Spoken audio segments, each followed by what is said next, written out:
Welcome to Must Know People. I'm John Ryan, your host. Once again, we're coming to you live from 1730 Tap House with another one of our interviews of people I just want to get to know. And these guys, you got a 2-for-1 special going on today. I was super curious to get you guys on the podcast because I spent a lot of time watching women's college basketball in the tournaments this time, and I want to know if you guys were the same way.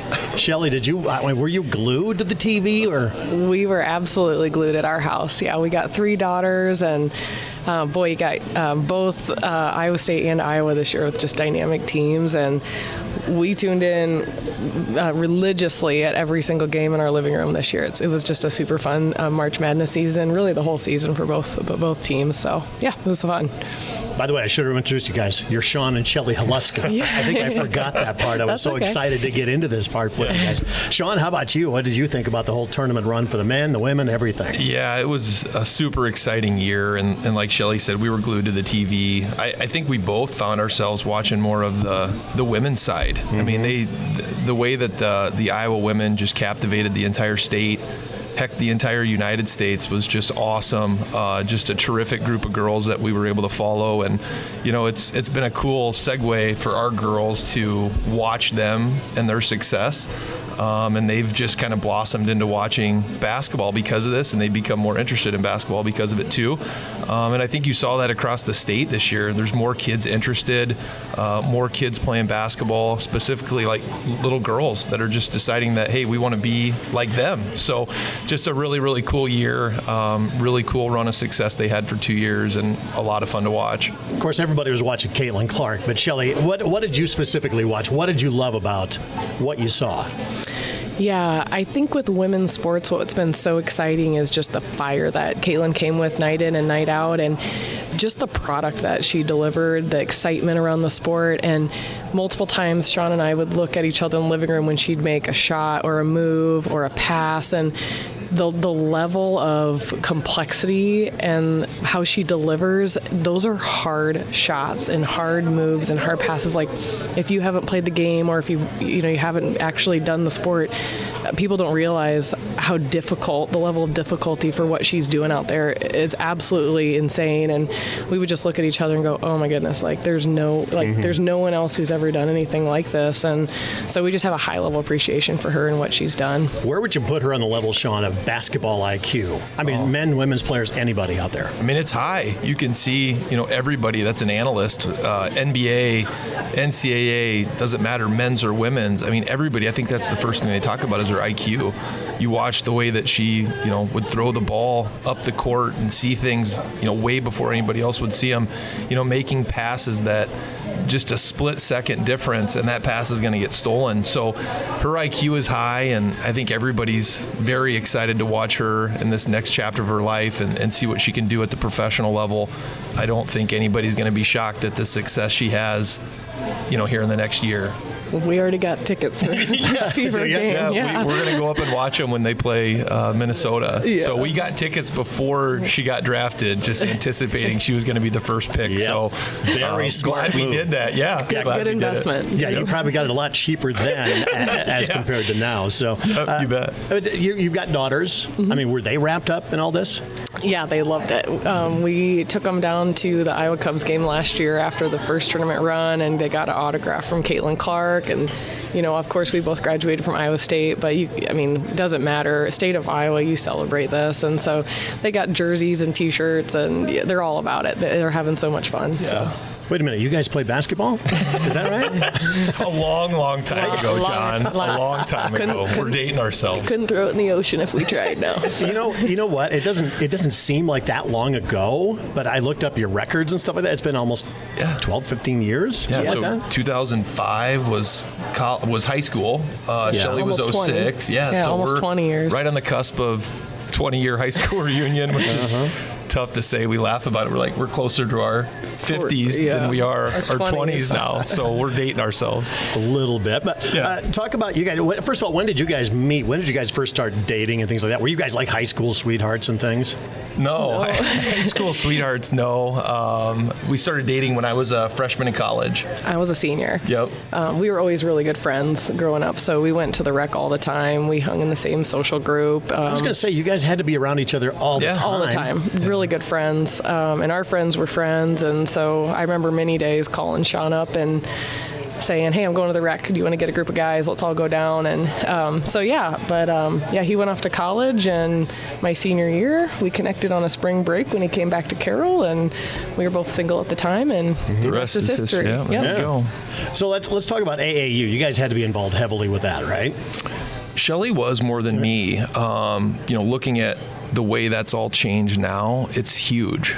Kids are involved at was a way. Was it as big when you were in high school? So it had a following, but in today's world, you see more and more kids doing this at a younger age. I mean, they start basketball now when kids are second, third grade. You can do travel basketball. So that has changed immensely over the last 20 years. But when I was in high school, I remember playing AAU maybe 2 summers, but that was it. And Shellie did a little bit more than me, probably exposed, and I'll let you talk about it, but as a freshman, probably more. A little sooner than that. So we did a lot of local, some of the Denison or Kemper teams. We just kind of have a regional AAU team with a couple tournaments when I was in middle school. And then when I got into 7th, 8th grade, it ended up going more statewide. Mm-hmm. So they'd pull some of the best from the state and have an elite team. And then most of my summers from 8th grade on were AAU, but it was still 8th grade. It was not second and third by any means. It was us at the Carroll Rec Center and a ball all day, every day. And, that's how we got good. We were really skilled players because of that. But as far as gameplay, that wasn't until junior high and high school. What do you think about it now with kids? I mean, they're on traveling teams as young as 4 or 5 years old, I think, anymore. What do you guys think of that? I mean, I think you still at the end of the day, you have to let kids be kids. I still believe in that. But there's kids that they love it. I mean, they have a passion for it. But you just hope that they don't get burned out by playing too many games in the summer. We've talked about it a lot at our house. I think with so much that's played in the summer, I think there's a lack of skill development now, just because I think people think we got to play more and more games. It's all about, hey, we got to play 100 games in the summer. And like she talked about, we got better by, we would play at the rec center, but we would practice, ball handling, shooting, just the skills, passing, all those different things. So I think there's a benefit. You get more exposure. And, I think when these kids go travel, and there might be a weekend where they go to, Minneapolis, Chicago, St. Louis, Kansas City. I mean, you are getting exposure to, the best of the best in the Midwest. So I think it has its advantages, but I still think there's a need for more and more skill development with kids as well. Yeah, we just saw, who was it on TV the other day that was saying like it's 90% drilling. You practice 90% and then you play and perform 10. Was the Gino Oriema who said it, and I just kind of looked at him like that's how you get good. You don't get good. It's a guy who knows what you're talking about. Yeah, a guy who knows it. Yeah, and I just looked at him like, and so I think to his point, like you could play on 100 games, but if you can't dribble up and down the court and you can't shoot, you don't have the skills, you're never going to be a super high caliber basketball player. So it's a good blend. And we talk about it a lot. The benefit that we had from playing at the rec center here in town as young kids. There was a stretch there where there were several different, young professionals that were good athletes that were in their, late 20s, early 30s. I mean, they go back to like. So you weren't just playing with high school kids. No, you were playing with anybody. We were playing adults like, Dean Unkin, Chris Malinsky, guys like that we were, we weren't as big as those guys. We weren't as strong as them. And we learned kind of the school of hard knocks from those guys. You went down there and you learned how to play, and you learned how to play the right way. You had to gain their trust before you were able to go out there and shoot a basketball in a game. So it was a struggle for a while, but that's how we got better. I mean, my brother Adam and I talk about that a lot. We didn't have to play a lot of the AAU just because we had that here. I mean, you could go down there in the summer, you could play at noon, on a Monday, Wednesday, and Friday, and then you had your night ball on Mondays and Wednesdays too. So you were getting a lot of basketball in just down there. And we talked about, you go down the quantity and the quality of athlete. Like at one point we sat at the dinner table and we were counting all the names that came down. There was probably 20, 25 that you could get in a rotation down there. And I was like, well, that one played Division I football. That one played D3 basketball. That one played D2 basketball. That one. Yeah. And it was just like top to bottom. They were all former athletes, maybe in different athletics historically, but it was just throttled with athletes. And so, I got to roll it out with them too. So as long as you could hold your own and you could win a game with them, you were allowed to play. And it was how we got better. And they were so good about giving kids an opportunity down there. I mean, I think everybody was a little bit anxious and nervous to go out there and play against adults. Is it still like that? Do you guys know? It's not. I mean, that is one thing, my friends and I talk about that a lot too. There just isn't that level here anymore, and I think lives have gotten a little bit busier for people. Kids are more involved in different activities, so I think that's led to it as well. But it's kind of unfortunate because we benefited from that for several years, and we actually had a group. It was prior to COVID. We had a group of about 10 to 15 guys, and we were starting to try to get it going again. And then COVID hit, and they closed down, gymnasiums and things like that. And then after that, we just never got back into it. But yeah, definitely a benefit that we had here in small town Iowa. That I would put our group that we had down at the rec center up against just about anybody in the state. Now, AAU, is it a good thing or a bad thing? Because it gets overplayed so much. There's kids that are playing AAU that think that they're going to go Division I. They're not going to go Division I. And are they selling a false dream there, some of these coaches? Yeah, we talk about this a lot. The statistics. I'm not sure what it is. It's like 1 in 1,000 kids is going to get. Or I don't know what the number is. Like 1 in 300. Yeah, they change all the time. But I mean, the percentage of that go Division I is very small. And then the number that go professional is even smaller, obviously. And so, I don't know if it's a false dream necessarily. I do think that there is some marketing that now goes with it. Of like, you're going to get in front of these scouts and you're going to get all this exposure. And like, if you work hard, like. That definitely uses a part of getting people on their rosters, but I think there's a lot of benefits that come with it too. So yeah, there's benefits, and I think there's people that treat the whole AAU world differently. I think some people love the fact that they're out and it's a way for families to bond. You're gone on the weekends and you're hanging out together, and so there's a benefit to it. I just think it's tough no matter what level you're playing at. It doesn't matter if you're playing NAIA, Division III, Division II, Division I. I think when kids go to college, I think they learn just how much work it is and how much time you have to put into it. We laugh about it, looking back on our time in college, and it's not as fun as it seems. There's great experiences, but it's a full-time job on top of trying to be a student as well. And both of us wanted to try to do both of those well. So it's tough to manage, but definitely great life lessons you learn along the way. I want to talk about recruiting because both of you guys wanted to play Division I basketball clearly. And Shellie, you committed before your freshman year to Iowa State. Mm-hmm. Man, when did you start getting recruiting letters? At like 6? No, I was born and raised a Cyclone, and so I went to their camp every single year. They had 3 camps every summer, and that's all I wanted to go to was just Iowa State camps. And they had Drake camps and Iowa camps, and I just diehard Cyclone. I wasn't going to go there. Like I didn't want to be go to be a Trader because I'm a Cyclone, and so I got early exposure just from going to the camps. And then after my 8th grade year, I got an offer and didn't think twice, didn't blink about it, and just said, "Yep, I'll do it." And at that time, I was starting to get letters from Iowa and Vanderbilt and a lot of teams across the country, but didn't even look outside of that and accepted because it was close to home and I was a Cyclone, and by golly, that's what I was going to do. So, how tough was it to turn down like a Vanderbilt? Yeah. I mean, you're talking pretty heady place there. Yeah, and this is where no regrets. I'm happy about my journey and where I went, but probably it would would have been wise to look at other offers, to look around, make sure I knew who I was as a player, make sure I was going to a program where I could have a lot of success. But it was just I didn't even think twice about it. My family knew that's who I loved, and that's where I went. So, yeah. There's where you went. Yeah, and Coach Fennelly, you knew him pretty well by then, I'm assuming. So, yep.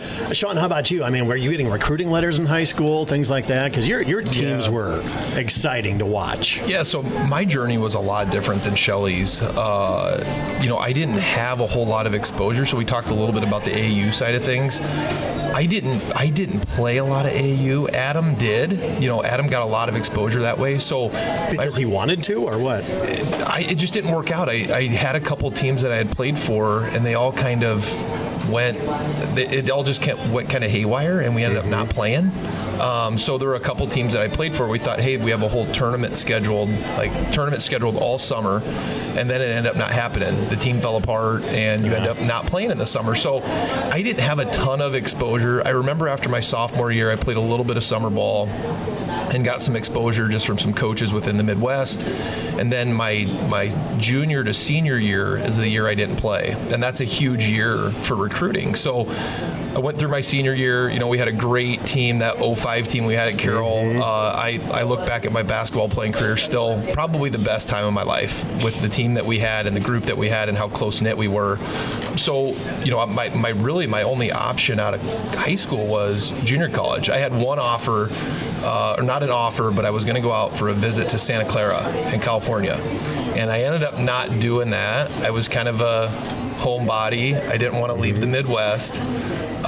So I ended up going to Indian Hills, and that was a journey that I wanted to take because I always thought I was good enough, but I don't think at the time that I would have been ready. So those 2 years in junior college really prepared me to go to Iowa State when I transferred to join over there and go get to be where Shellie was. So that was my journey, which is entirely different than what you heard with Shelley's. So I think that happens a lot for people. There's a lot of people who have different paths to get to where they get to, but it was a fun journey. By the way, every time I talk to Coach Strive, if we interview him, he says, that 05 team was his absolute favorite. Because you guys were close-knit, had nothing really to do with the basketball team. He just loved the guys that were on that team. Yeah, we had such a special group, and our senior class, and then you threw in a good mix of juniors, and then you even had we had a sophomore on the team too. But we were close from the time we were seventh graders. We just always were wanting to get better, and we challenged each other every day, and we just had a chemistry. I think when you have chemistry, it's hard to find that, and when you got it, it's special. How about the coaching in high school you guys got? Don Olson for you, Shellie, and Keith Strive for you, Sean. I mean, was that the coaching you needed at that time? Yeah, absolutely. So Don Olson, he's a legend of Carroll basketball, and then you throw in Keith Peterson with his head assistant coach, and I couldn't have picked a better two to coach me in my high school career. They were always encouraging, always supportive, always a champion of all my dreams, and so I anytime I talk to Coach Pete, who's obviously still around, and just say gosh, that was also some of the best influence of my entire life was those two. And they had fun with it. They were just great to all their players, and so I always laugh. Coach Peterson, he lived not far from my house, so I have a special bond with him. He lived right down the mile from us, and I used to go ride my bike down to his house when I found out he was the coach at Fairview. He's the PE coach, and he'd show me pictures of coaching, and that bond started early, and boy, that continued. I remember calling him many Sundays Coach, will you open up the gym? Coach, will you open up the gym? And so when the guy with the keys to the gym, he's going to get phone calls. Yeah, so so both of them have been terrific, but of course, Coach Pete, even from an early age, was influential and supportive of helping me get better, and great friends to this day. Coach Olson, Ole, I mean, we interviewed him, unfortunately, a couple of months just before he passed away. Yeah. He was such an emotional guy. Is that why he connected so well? Yeah, he loved girls basketball, like loved it, breathed it, just couldn't get more excited about every practice. And I think that was infectious. And I think all the girls knew that. We would all run through brick walls for Ole, just because of who he was and how much we knew he cared about us. We wanted to make it tenfold back to him, and we wanted to win for him. And so, yeah, like I said, a legend. There'll be never another one like him. So he was the longest tenured coach I think I've ever heard of in the state of high school, at least around this area. Yeah. So you had Keith Stribe and Terry Kasperbauer. Yeah. There's a great combination too. Yeah, I just look back at the experiences. Like, Shellie talked about it before. They cared so much about the program. They cared so much about the players, and they wanted everybody to be successful. So they put everybody in a position to be successful, and I was just a benefactor of, being around good quality people and people that always had our best interests at heart. And I think that led to, the successful teams that we had, that stretch from the 90s into the, mid to late 2000s. We had some really, really good teams and teams that went to state and placed at state and just really good players along the way from top to bottom. I mean, I think that was the one thing we talked about too was, no matter who it was on our team, they were good enough to play. Like, we had good players from top to bottom, but they were just awesome to be around. Still fun to talk to today. When we talk, we'll see each other around town and, we'll reminisce about the times that we had and how fun they were. And it's even fun, for us to look back at those teams that we were so fortunate to be a part of, memories that last a lifetime. And I go back to what I said earlier, I still think that 2005 team in that year that was probably one of the highlights, if not the highlight of my basketball career. It was so fun and so special. So those guys, all four of them, the coach and assistant coaches, how intense would they get in practice? Because they're all so laid back.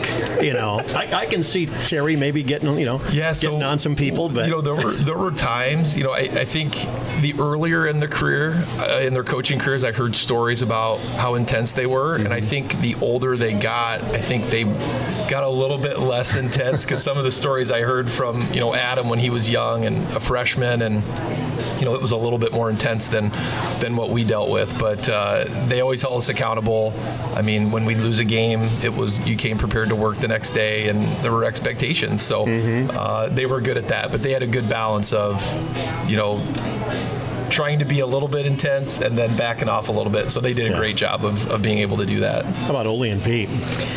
Yeah, I can't remember a time where either one of them had to yell at us or get really upset at practice. It was like Ole was so calm, Pete was so calm all the time, and if they even got serious about something, everybody straightened up. They just had that way of having an intense practice, having competitive practice, while yet they weren't yellers, they weren't screamers. That was not their style. It was just, if they just said something in a stern way, we all just jumped, and boy, I just appreciated that coaching style and how we still got extremely competitive without, getting after us. And I think everybody has their coaching style. It varies from every level you play at, but I think like we talked about before, the expectations that they had, I think you just knew that you needed to work hard. And like Shellie said, when they'd raise their voice a little bit and get a little bit more stern, okay, you knew that it was time to buckle up and do something different. But they weren't the yelling type. No. I appreciated that just because of, I think that led to the chemistry that we had. We knew that, once again, they had our best interest in mind, and they were going to take care of us. You guys in high school, did you guys both work out with Greg Custer? And Shellie, I know you did. Yeah. You were probably one of the first female athletes that he really worked with, didn't you? Yes. So what was that kind of benefit for you? He tells a story that you went to Iowa State and you were doing squats or something like that, and they're like, okay, just do 10, but you could do 30 reps of that. And they were just amazed. Yeah, so I got to know Greg Custer through Adam, and I was a freshman, and I was 5'10" and 115 pounds with, this plan to go play basketball at Iowa State, and my body type was just not going to cut it. I was not strong enough. I was not big enough really to play at that level. And so Adam, I think, was kind of Greg's first protege on figuring out how to turn these basketball players into strong, explosive athletes. And so Adam gave me the name. I remember vividly Adam handing me the card. This was actually before we dated. Out the window at the rec center one day, he's like, "You might want to call this guy. I think he could help you." So of course I called. My first meeting with Greg, I went to his little shed in the backyard, and at that time was a lot smaller than the big shed he has now. And he was showing me pictures of weightlifters on the wall, and kind of candidly said, I've never trained a female, but I know how to make people strong, and if you want to give it a shot, I would love to try, and it showed me pictures of these strong athletes, and of course I was just like, that's exactly what I need, and so that relationship started off. And when you talk about influential people in your life, boy, Greg's right there at the top of my list as well. Mine too. He not only, I think from that, I put on 40 pounds of muscle in the next few years. Yep. Wow. Yep. He helped me for fun. We went to some competitive weightlifting competitions for just more fun than anything. But went to Iowa State and had the body that I needed, the strength I needed to compete at that level. And I would never have got there without him. And we giggle when we got to Iowa State, they have squat records and, clean and jerk and snatch records. And Sean and I had all of them on the boards when we got there. I mean, he just made us really explosive and strong. And then above and beyond that, boy, just the confidence injection that he gave, our dreams were his dreams. And, every day you walked out of that gym, you just felt like $1 million and that you could go conquer the world. That was probably even more impactful for me than, just the muscle and the strength that I got. So what was your experience like with Greg? I echo every one of those comments that Shellie made. I wouldn't be the athlete that I was without Greg. Greg was such an influence on me, and just the confidence that he gave me. I mean, when you're in high school, we were just skinny, kids, and then, he teaches you how to compete, how to challenge yourself, and in turn that made us stronger. And just the preparation mentally, physically, emotionally, everything that we needed. He was such a good coach for that, and he was such an advocate for us. And it was little things that he would do for us. You'd go in there, and every time you'd go in there, his goal was you wanted to PR in something, so you wanted to have a personal best. And he had this knack for always, even if it was throwing, 2.5 more kilos on the bar, you were setting a PR when you'd walk out of there. And you leave there just feeling so much more confident in yourself. But, just his ability to bring that out in people, and the true caring mentality he has. He is just a genuine human being. And he would do anything for anybody. He's just got such a good heart, and he truly, truly cares. But once again, I just would not be the athlete that I was without him. And you got to admit, when you first went in there and he's telling you, okay, lift this broomstick, right? Because that's where you start, right? Yeah. You don't touch a weight until you learn the proper form. You're probably thinking, what did I get into? He's so good at what he does. I mean, I do not think people know how well respected he is in the weightlifting community, and that's USA Weightlifting. Yeah. I mean, we're talking USA Weightlifting in the United States.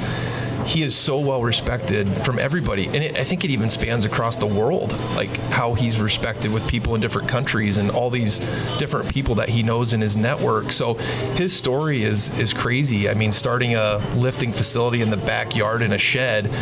These kids that go in there now are spoiled because he's got heat in there. He's got air conditioning. We had no air conditioning. I mean, back in the day, it was just a dungeon back there, and we'd throw weights up on a squat rack, and we weren't spoiled like these guys are today. But he's all these still cush, exactly. You're exactly right. No, but he's continuing to do it. He loves it. He has a passion for it. Sure. I think you see that with different kids, and it's even amazing to see some of these kids now that are so respected nationally as weightlifters, and they're true weightlifters. Yeah, they are true weightlifters. Yeah. I mean, we were weightlifters. We were basketball players that tried to weightlift. So now he's getting some different people in there that are actually dedicating their time and energy to being weightlifters and having that be their sport.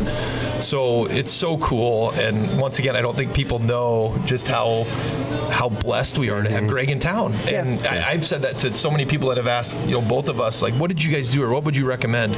The first thing I tell them is Greg Custra. That's the first place I would take my kids, when they're ready to lift. We've already talked to Greg about that. We've got a 4th grader, and at some point she's going to want to start, training and, lifting to get stronger. And that's the first place we're going to go. Yeah. So we talked about all the great mellow coaches you had here. Greg Custra, who's not a really yeller or screamer. Then you go to college. I'm assuming things are changing, right? At that point, Shellie, you're at Iowa State. Sean, you went to Indian Hills, which is kind of a junior college basketball factory. Yeah. And I'm assuming pretty dang intense as well. I'll let Shellie go first and talk about her experience, because I had two different coaches in my college career. But Shellie, I'll let you go first. Did you have that welcome to college moment where it was like, oh man? I have many welcome to college moments. Fortunately, I did have an AAU coach getting after you and meeting you at half court and going, nose to nose and getting yelled at was not something I hadn't experienced. I had some AAU coaches that, that was their style, and I appreciated that style. And I knew headed to Iowa State, that was Coach Fenley's style. I knew, he was going to get after you, and it wasn't a calm way of doing it. If anybody's been to Iowa State games, you've seen some of the timeouts, and he's going to let you have it. He's going to let you have it. If you're not performing well, you're going to get yanked out and you're going to get thrown on the bench. And that was just his style, but that was his way of holding accountability. I mean, it obviously works. He's got decades and decades of winning seasons behind him, and people. Did you ever question that though? It was like, this is not the way I want to be motivated, right? Yeah. Candidly, for me, when I got there, there was some shock, right? Like some days I could not dribble in a straight line for the guy because he just had me so shook, and so there was some question marks of like, is this how I want to be coached? At the end of the day, though, at Iowa State, we had a great team. I liked the college. We had winning teams, and so I learned my role. And my role when I got to college was, give people breathers. I got 5 minutes a game, maybe some games none, some games it's 10, and we were winning ball games, and that was fun. So it was definitely a shock. But again, it works for him, and you just kind of learn to embrace how the coaches coach, and you get used to it. And and obviously at the end of the day, we had a lot of success. So.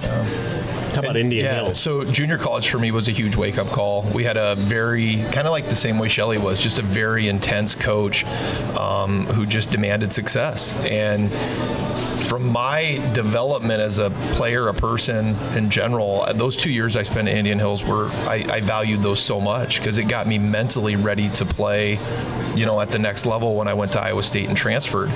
But there were days, the same way with Shellie, like there's days where you just can't focus because you're so, like, the pressure is so big and they put so much on you and they're just drilling into you and the yelling, the screaming, and so you knew that it was going to be work, but it made you so much tougher as a human being. I was just going to ask, did it make you tougher? Yeah. Did it benefit you? Yeah, it builds mental toughness. That's a real thing. When you come to work every day at practice and you know that you're in for a dogfight every day with drills and being competitive, it just sparks a different attitude inside you. And it was completely different than what we got in high school. But that's what it takes when you're moving to the next levels. The intensity steps up a great deal. I don't think anybody knows how physical Division I basketball is. I mean, you watch it on TV and you think it's rough. You guys played it. Yeah. Tell me how physical it is out there on the court. Yeah, I mean, it's equally physical as it is mental, and so we always talk about, when you look at players like on the court on TV, and, what people don't see is they may have been having IVs before the game. They may have, some type of wrap on their leg. I mean, you don't know. You just learn to play through anything. A broken nose, a bummed knee, a torn knee. I mean, you played through almost anything. And so as much as it was mentally tough, it taught you to be physically tough and just handle pain, and you just played through it. Like, it was just the way it was. So I think the amazing part was just you think of yourself as a good athlete, but there's always somebody that's a higher tiered athlete than you. I mean, there were faster, stronger. Yeah, bigger, faster, stronger people all over the place. And and, our careers ended in college, but it goes another level at the professional level. These athletes are just incredible, and I think kids are getting more and more athletic, and I think you see it in the product of every sport that's out there, whether it's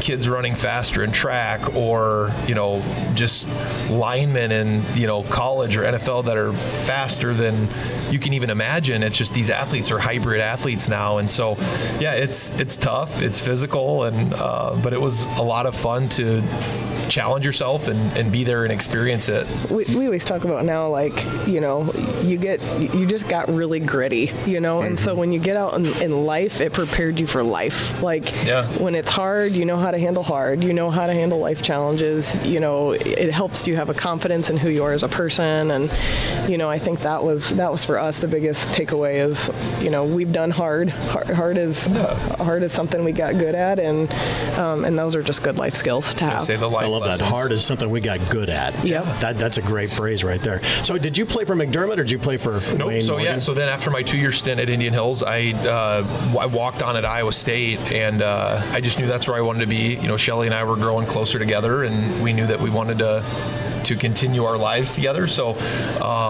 I went over there, transferred, not really knowing anything. I played a couple scrimmages with the team, and I didn't have a scholarship. So you're out there, you're thinking, okay, I'm just going to walk on and see how this thing goes. And did a couple scrimmages with the team and felt confident enough in myself that I thought I could provide some value to the team. And lucky enough to be on scholarship my junior year at Iowa State as I joined there. And Coach Mack was awesome.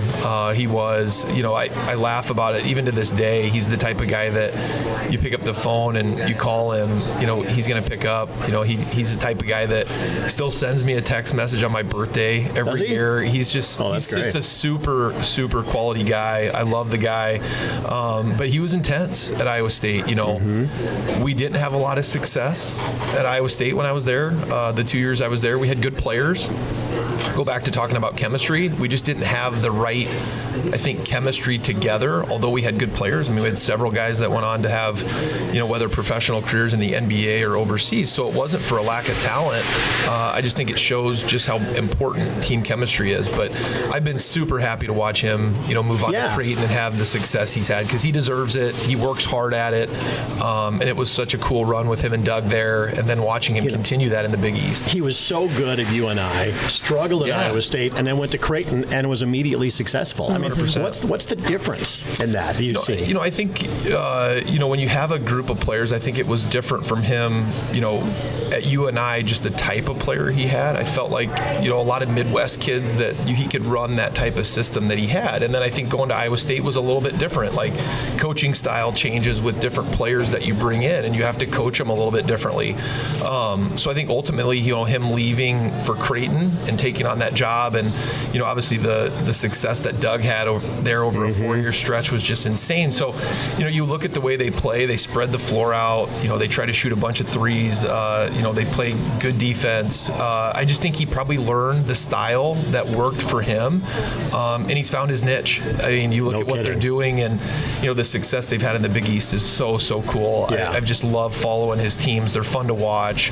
His recruiting is picked up. I mean, I think everybody thought when they moved to the Big East, there's going to be a drop-off going from the Valley, but they haven't. They've maintained that success. They've gotten even better. I would, a lot of argument to do that and things. So, and so I'm just super happy for the guy. He's such a good person. Yeah. So you guys were both outstanding students. How tough was it to be a student athlete? Because you guys were all academic Big 12 and the huge accolades, things like that. How tough was the coursework to fit in on everything? Yeah, our days started at 4 a.m. By the way, I'll throw in that you graduated, in 3 years? Yes. In accounting? Yes. Which is not basket weaving, by the way. So that's not an easy thing to do. Yeah, so I got my undergrad in 3, I got my master's my 4th year, all in accounting, and, our days started at 4 a.m. and we would go to do our workouts in the morning, like weights and conditioning. Usually that got it done at 7. You were in class by 8. That usually went till noon or 1. 1, you were at practice till 1 till 5, and then you studied all night till 10 o'clock at night, and then back at it the next day. And so with basketball, it was year-round, minus 2 or 3 days at Christmas, maybe a week right before summer training. We were on all year round. And so I just decided, if I'm here and my education's getting paid for, then I'm gonna get as much education as I can. And for me, I didn't have, the minutes that I wanted. Our team was very good, and I knew I was going to be a role player. And so where I knew I could add a lot of value to the team was with my academics, with grade point, and I wanted to just take full advantage of that. So graduated with 2 degrees and really had really high success in my academics in college. And Sean, finance was your major? Yeah. So, I think ultimately both of us knew that, the professional thing probably wasn't going to happen. So you have to have a backup. And I think our parents both always just instilled those values in us as being a good student, like being an athlete, but a part of it was also being a good student. And so, we just valued that and valued education and learning and knowing that, that's the thing that's going to take you the furthest in life. And so we both thought that was important. Shellie was a better student than me, but, we both had success in the classroom, and I just credit that to my upbringing. My parents were always big believers in that. Grades came first before everything else. And so we just kind of kept that with us. And that was my mentality going through college, was always to make sure you take advantage of that college education. It's the first time you mentioned your parents. Yeah. How big of a role did they play in your upbringing, or pushing you into basketball? Did they ever do that? Or was it more you guys with the drive to do that? For me, I say this to a lot of people. I know it's probably hard to believe, but my parents were just so good at letting us decide what we wanted to do, when we did it. They were never the type that forced us into anything. I think I was blessed with good genetics. I do. Like, we had family history of athletics, throughout our families, both my mom's side and my dad's side, but they never pressured us into doing anything. It was always at our speed, at our pace. I can remember my dad, he was the high school principal, and he'd go out to work on the weekends, and, he would just say, "Hey, I'm going to go out to the high school. Do you want me to open up the gym for you?"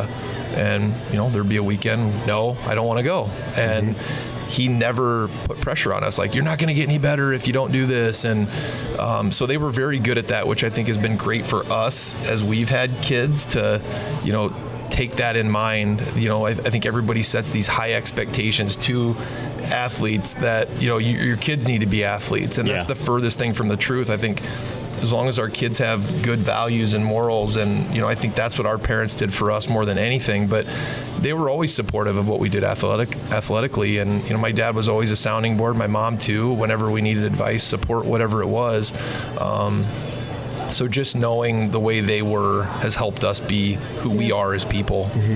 If anything, my parents had to encourage me to, like, it's okay to take a day off. It's okay not to shoot today. And no pressure. My great parents were great at throwing me in everything. Like, do you want to try soccer? Do you want to try piano? Do you want to try this? Do you want to try that? And always encouraged me, like, try everything one time, just see if you like it. And so I remember as a little kid, I signed up for a lot of different things and quickly found out basketball was, I was obsessed. And I remember them just encouraging me, it's okay to not shoot today. It's okay not to lift today. And that was probably what I did need. I remember my dad, going out and rebounding for me anytime I'd ask. And so it was just support. It was no pressure. It was confidence injecting and optimism. So your interest in basketball was immediate? And I'm sure they probably thought, next week it'll be something else. We'll just let this phase go by. Yeah, nope. I tell the story frequently. I was a fourth grader, never picked up a basketball, and I was a fourth grader, and I was on the playground, and the boys were playing pickup,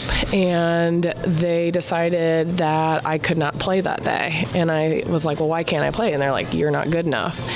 Boy, did that set me off. So I went home, and we had a basketball hoop in the shed I had never shot on, and went and shot for 2 hours that night, just the entire evening, and went back the next day and was like, you need to put me on the team because I'm good at basketball. But it was like Drop a name for me. Who was that told you that? Yeah. So that's where it started. We're going to call that kid out on the air, right? Yeah, and it turned in from, I'm going to prove it to you, to like, this is my favorite thing. And honestly, from that day on, I don't know where I got this in my head. It was like, I'm shooting 2 hours every day, no no days off from here on out, and I did, and that was to it. Yeah, I just couldn't get enough of it, and my parents saw it and tried to tell me to take breaks, but I loved it so much. Yeah, so and they're just like, my parents were just so good at, like I said before, I think just they would encourage us, but it was the right type of encouragement that we needed. It wasn't the pressure that we felt like, my dad always said, when it's not fun anymore, that's when it's time to stop. And it was always that way. So if it felt like it was work or a job or something like that and it wasn't fun anymore, it's time to move on and do something else.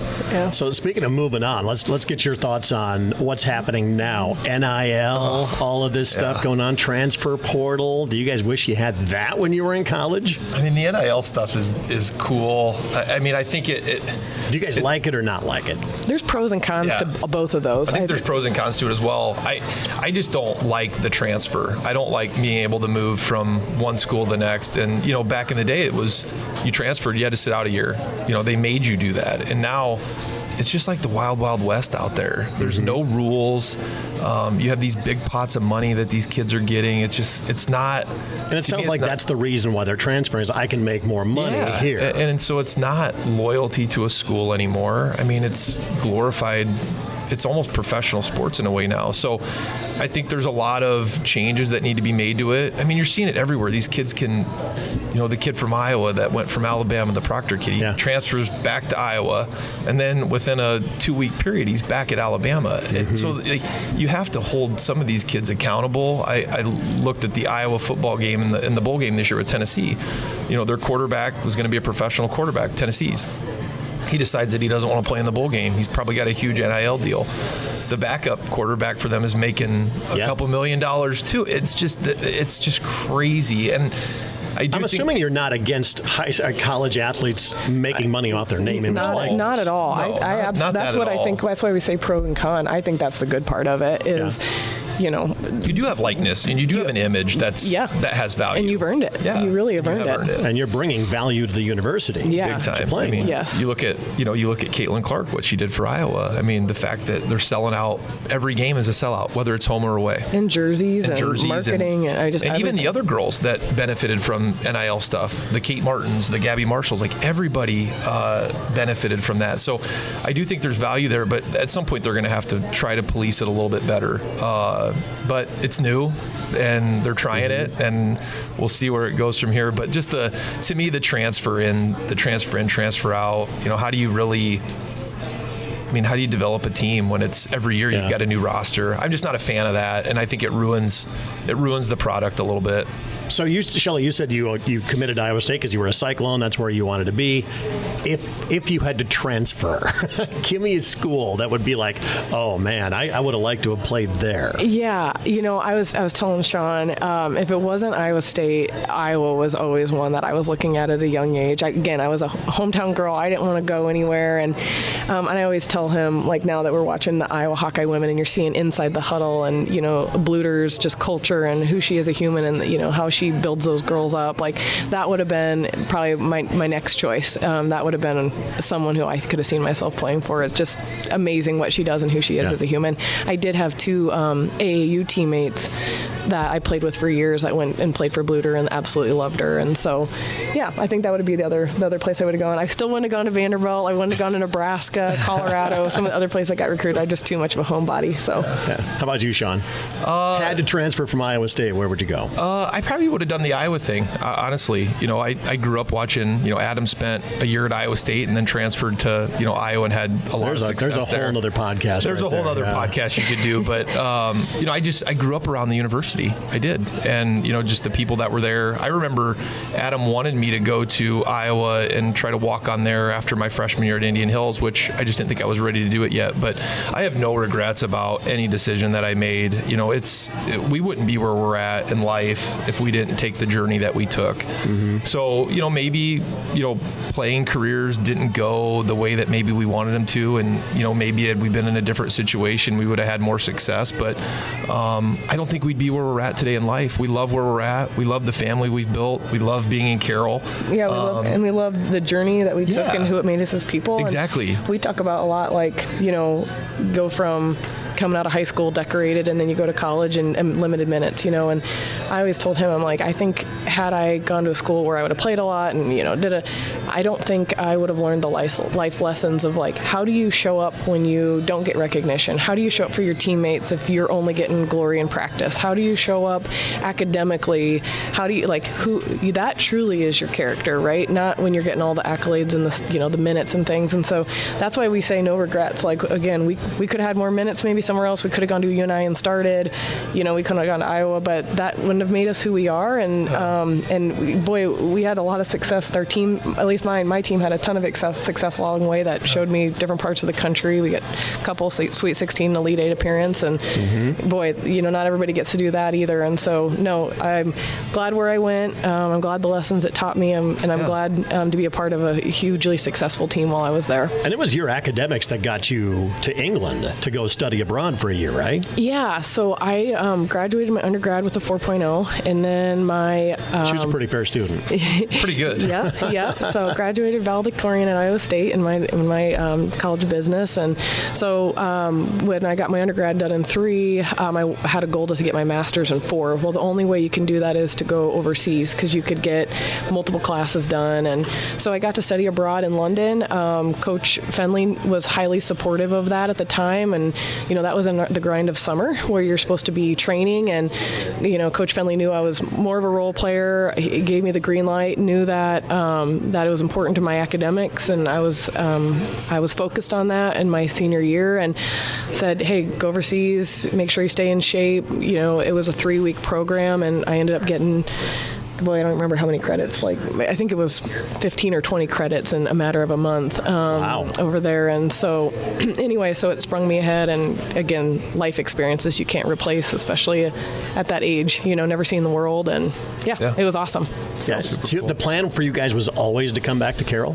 No, not at all. So, when I graduated, Shellie was a year behind me in school. So she had one more year left after I graduated from Iowa State. And I, going back to 08, 09, the job world was just different. It was tough to get a job out of college. I remember. Had we hit the economic downturn? So that was right around that time. And, I remember getting out of school, and I always wanted to get into banking, and I was just looking for different jobs in the area, and everything that I looked for, you needed experience before you could get the job. So I remember Adam came back for a weekend in Carroll, or he was back for something, and he had ended up talking to Jeff Scharfenkamp, the president now of Avela Bank, and we were Carroll County State Bank at the time, and Jeff had mentioned something to Adam about a job, and Adam already had some stuff lined up, and I think it was when he was doing his basketball stuff and playing professionally, and Jeff had mentioned my name, and so I end up coming back the week later, and I end up getting a job offer to come work at the bank in town, and we weren't planning for that. I mean, we were thinking about being in Des Moines, Ankeny, that area, and Shellie had a job lined up at Deloitte & Touche. Yeah, Deloitte & Touche, a CPA firm in Des Moines, and so we were going to I had a job, and it was you just have a job out of college. That's a big deal, right? So we just had planned on, she was going to work in Des Moines, I was going to work in Carroll, and we were going to find a halfway point. And by the way, we were engaged. Yeah. This was a terrible idea. Yeah, we were we're going to live in Boone, and you're going to commute to Carroll. Yeah. And, this was my senior year, so he had graduated. Yeah. And I had got an offer at Deloitte & Touche. So we were like, we'll just live in Boone. You go to Carroll, I'll go to Des Moines.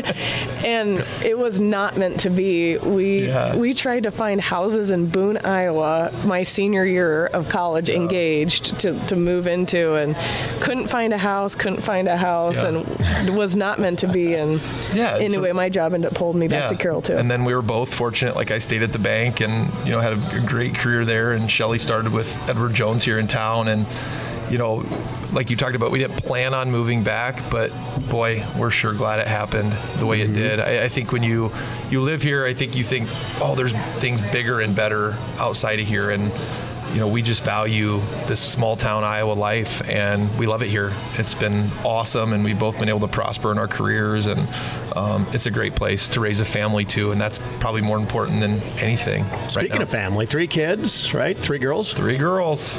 You are outnumbered, my friend. Outnumbered. Our dog is a girl too, so I'm outnumbered on all fronts at the house. I told him, you are the island of stability in a sea of emotion. Just get ready. I did notice the bracelets, by the way. Yeah. Are they like Taylor Swift friendship bracelets, or what are they? Our 10-year-old, they all love Taylor Swift and Caitlin Clark. Like anything in that category in our house is great. Who doesn't? But I know. But our oldest started making bracelets because her cousin Jersey makes bracelets, and so now like that's her love language. So we each have, we could do a full wrist full of bracelets. We keep adding to the list of bracelets. Yes. How many you got on right now, Sean? I have six on right now. And there's probably like 6 more at home that I could put on too. Yeah, I didn't put any on today, but I got at least 10 or 12. Yeah, so. That's great, though. They love doing that, so yeah, it's great. You guys are also, I got to ask you about the CHS Foundation.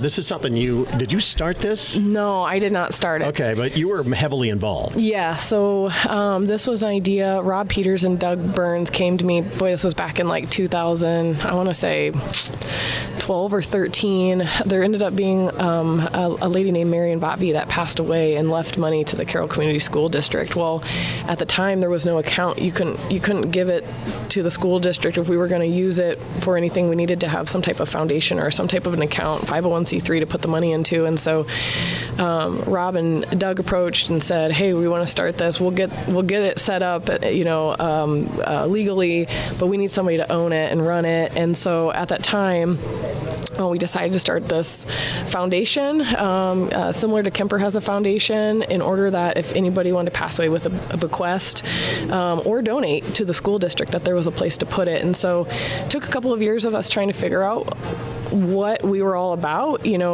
For a while it was like, okay, are we funding scholarships? Are we what is our target? And finally, after listening to the teachers in the schools, talking to Booster Club, talking to Bill Evans Foundation, like what are these groups doing and where's our niche? And so we kind of decided it's academics. That is where we need to support. The Booster Club does activities. Bill Evans Foundation is great at helping kids in need. We need to help with academics. So kind of finally landed on a target a few years into it, and it's taken off since there. And I think for those that want to leave money to the kids at school and want to help their academics, they are state funded, but the state does not cover a lot of the things that are needed in the schools. And so we've built a nice little nest egg every year.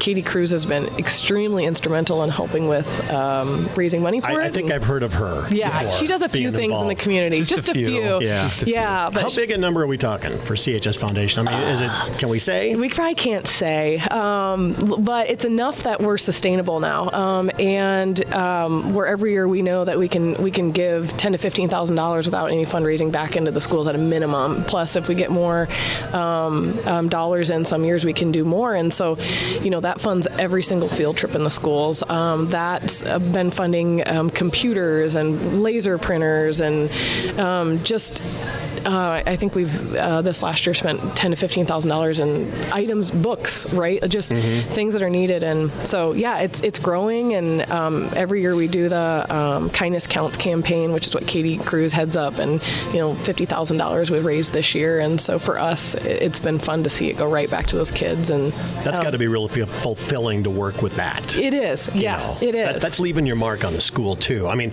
athletic-wise, you guys totally did that, but in a different way, you're doing it again. Yeah, and gosh, I don't want to take credit for that. I was the one that started it at all, and boy, a lot of the fundraising, it does not go through me. We've got a great board, and everybody does their part, and so I feel like, minus helping make decisions on where it goes, and I mean, we just got a great committee that does all the heavy lifting. So I stalked you guys on Facebook a little bit and realized that you guys have a little obsession going on with Halloween.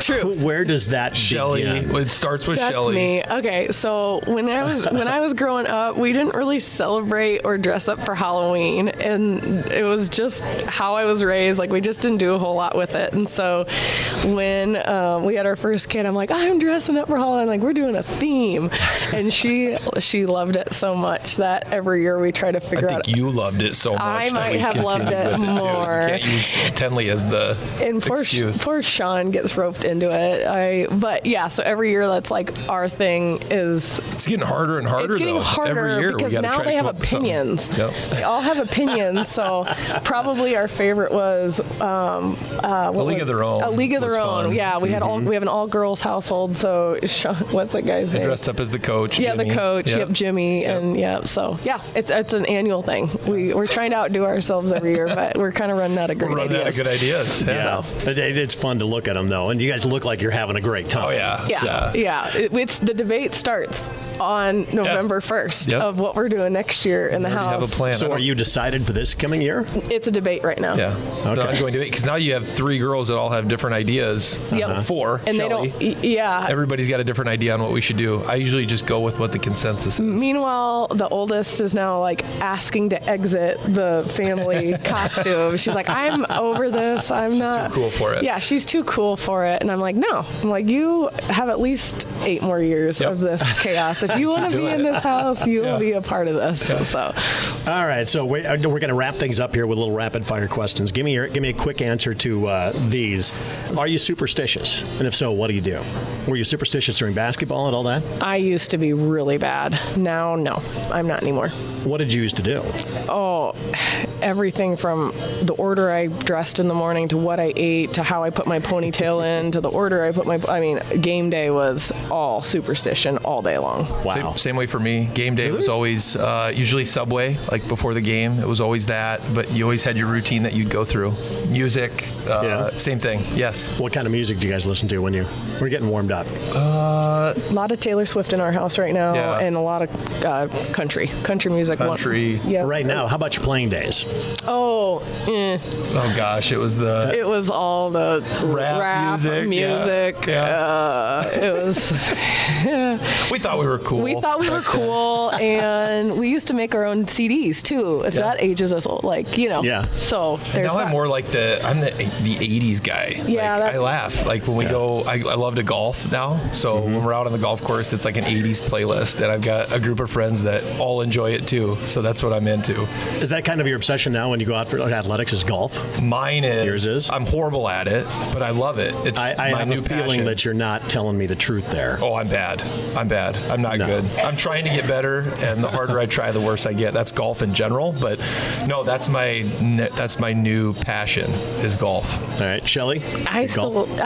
I am a really good kart rider, and I like to still just work out. We have a workout room in our basement, so you'll find me down there working out, lifting, running, whatever. All right, another one. What do you regret spending your money on? One thing. Oh, I know. We made a bad vehicle decision at one point that still we talk about, and we bought it and sold it 2 weeks later because it didn't fit car seats. I would echo that. That's probably the best one we've had. Always check your Or car worst seats one. before you Yeah. buy a car. Yeah. Dumb. So you guys are financial advisors, things like that. That's What is scary. one of the biggest money mistakes that people make out there? Is it kind of vehicles and things like that, or is it? What's for us? What's for now? I would say I don't think any one big bad purchase is going to make or break you. In most cases, I think it's for most people it's the daily decisions that you make on budgeting, like monthly, like where are you being intentional. It's just like food. Like one bad food item that you eat is not going to ruin your health, but the daily conscious decisions of like what you eat or don't eat is what happens. And so I would say the same thing with finances. Yeah, like just having good a plan. decisions, Yeah, having good a plan. decisions and having a plan. What's your go-to karaoke song? I don't have one. I always laugh about when I'd get put in a karaoke situation. I don't know what I'm a horrible singer. Shellie would agree. Yeah, you're terrible. I would say if we were going to pick one, it would be like Grease. Like, you're the one that I want. Like, we could do that one. A duet. I think we could try it. We could do it. You want to do a little acapella right now? No, we don't. Not one bit, John. Not one bit. What would anybody in your family or your friends say is something that you always say, that you always repeat to people? So it's with me, and so this is more my little brother Blake. We're movie line guys all the time, and we take flack from it from Shellie and my little brother Blake's wife Jordan. They just laugh at us. It's like all the comedies, like we're huge Seinfeld guys. So everything we have, even in my group of friends, it's always Seinfeld references. It's always funny movies we're quoting, and Shellie's just like, I cannot believe that's what you guys spend your time talking about. But it's just regular conversations on the phone. We're doing the same lines and we're saying the same things. And then once he gets stuck on one in the house, he'll repeat it 5, 6, 7 times and like laughs at his own joke. And I'm like, we've heard it 6 times in the last 2 minutes. Like, just stop tell me to repeating. stop it. So that's my one thing. I don't know what mine is. I don't know. I don't think you have one. You don't have a little catchphrase, like a mom phrase for the kids? No? I don't think can't so. think of one. Okay. That's strange. I thought you'd for sure have one. Yeah. Best advice you ever got? That's our final question for you. What's the best advice that anybody has given you? Go ahead. I would just say the best advice was probably, my parents would just always tell me, like, just be you. Everybody else is already taken, be you and just be confident in you. Mine was just the work hard mentality. I mean, the old saying of hard work pays off. It truly does. And that's been a thing, I think, in both of our lives. The harder we've worked, the reward's been there, no matter what we've done. That's it. You guys are done. Okay. Did you guys come into this thinking, oh my God, what are we going to talk about? What the heck's going on here? No, I kind of had an expectation, but this has been fun. I'm excited to watch your podcast grow. I think you got a great idea here. Thank you. You've been so awesome. And, Shellie and I were talking about this before we came out here. It's like, if John's calling us, we do anything for John. So cool. Like, we'd be happy to do it. You were a huge part of our lives, like through the sports world and getting to know you when we played in high school. So this is the least we could do to, give back. Well, thank you. I I'm appreciate excited that. to watch Hopefully you do we're this. entertaining. We'll see how many views you get. Yeah, you might want to think differently about who you invite after our viewership. Guys, thanks so much for coming. I appreciate it. And we'll do this again sometime if we got something sports wise, or if we need something from you guys. Let us know. We'd love to do it. All right, Sean and Shellie Haluska joining us here on Must Know People. Thanks, John.